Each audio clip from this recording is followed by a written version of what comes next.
ভুয়া মুক্তিযোদ্ধাদের বিরুদ্ধে অ্যাকশনে যাচ্ছে সরকার। রোববার সচিবালয়ে নিজ দপ্তরে সাংবাদিকদের সঙ্গে আলাপকালে এই তথ্য জানিয়েছেন মুক্তিযুদ্ধ বিষয়ক উপদেষ্টা ফারুক ই আজম। তিনি বলেন, মুক্তিযুদ্ধ না করেও যারা মুক্তিযোদ্ধার সনদ নিয়েছেন তাদের বিরুদ্ধে ব্যবস্থা নেওয়া হবে। যদি কেউ মুক্তিযোদ্ধা না হয়েও মুক্তিযুদ্ধের সুবিধা গ্রহণ করেন, এটা শাস্তিযোগ্য অপরাধ। যারা সত্যিকারের মুক্তিযোদ্ধা তারা এ বিষয়টি নিয়ে অপমানিত বোধ করছেন।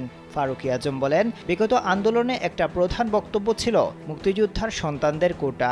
সরকারি এবং আধা সরকারি প্রতিষ্ঠানে কতজনের চাকরি মুক্তিযোদ্ধা কোটায় হয়েছে এর একটি তালিকা প্রস্তুত করা হচ্ছে।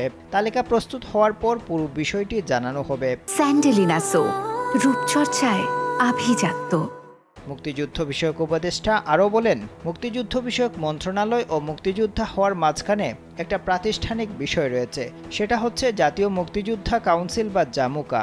কারা মুক্তিযোদ্ধা হবে বা না হবে সেটা জামুকা নির্ধারণ করে দিত। মন্ত্রণালয় শুধু তাদের নির্ধারিত হওয়া বিষয়টি বাস্তবায়নে যেত। এটারও আইনগত বিষয়গুলো খতিয়ে দেখা হচ্ছে।